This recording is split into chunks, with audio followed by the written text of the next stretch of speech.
साहेब बंदगी सतनाम सभी साधु संत समाज सभी भक्तात्माओं को सर्वप्रथम सदगुरु नितिन साहेब जी के पावन सत चरणों में मुझ तुच्छ दास का कोटि कोटि नमन बंदन, कोटि कोटि प्रणाम है।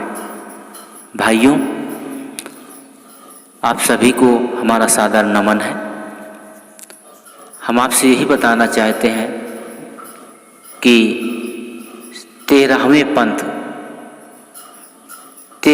पंथ सदगुरु नितिन साहेब जी के मार्ग पे, मूल ज्ञान के मार्ग पे, आत्मज्ञान के मार्ग पे, जो इस समय देश विदेश हर जगह भ्रमण करके लोगों को जगाते हैं और उनके उद्धार का रास्ता बताते हैं, सक्रिय करते हैं और सफल करते हैं।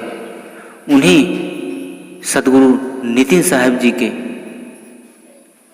पावन चरणों में जाकर के जो लोग भक्ति प्राप्त करना चाहते हैं तो उनके सच्चरणों में नाम दीक्षा कैसे दी जाती है और कौन सी दीक्षा कब मिलती है, वैसे बतलाते हैं कि सदगुरु कबीर साहेब के पंथ में, मार्ग में 3 प्रकार से, यानी कि 3 बार में नाम दीक्षा होती है।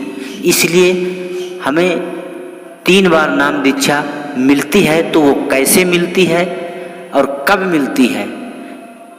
13वें पंथ में इस नाम दीक्षा का पूरा सटीक ज्ञान आप सदगुरु नितिन साहेब जी से, उनके मुखारबिंद से स्वयं जानेंगे कि आखिर हमें नाम दीक्षा लेना है तो तीनों नाम दीक्षा कब और कैसे मिलेगी।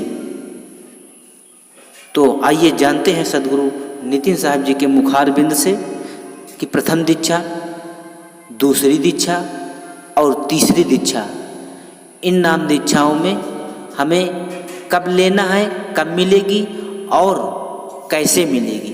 तो आइए जानते हैं नाम दीक्षा के बारे में सदगुरु नितिन साहब जी के मुखारबिंद से।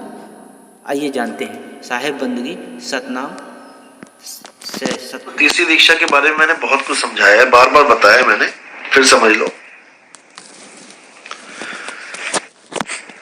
प्रथमे शिष्य होवन जो आई, ताको पान देव तुम भाई। ये पहली दीक्षा है। इसमें चरणामत दिया जाता है, 52 अक्षरी नाम दिए जाते हैं। एक भगत को पंथ से जोड़ा जाता है और परख किया जाता है। अभी उसका ये जो है परख का समय होता है कि देखें कहीं देखा देखी तो नहीं आ गया, जल्दबाजी में तो नहीं आ गया, विवेक शून्य तो नहीं है। 6 महीने परखते हैं। जब देखो तुम दृढ़ता ज्ञाना, ताको कहो शब्द परवाना।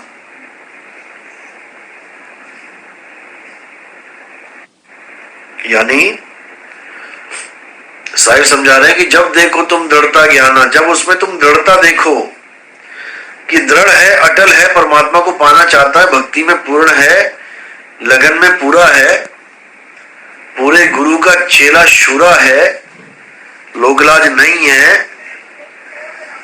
तब उसे नाम दीक्षा दो आगे। तब दूसरी दीक्षा मिलेगी उसे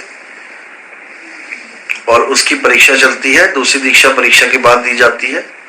परीक्षा में जो फेल हो जाते हैं उनको दोबारा मौका दिया जाता है, कुछ दिनों के बाद फिर आते हैं।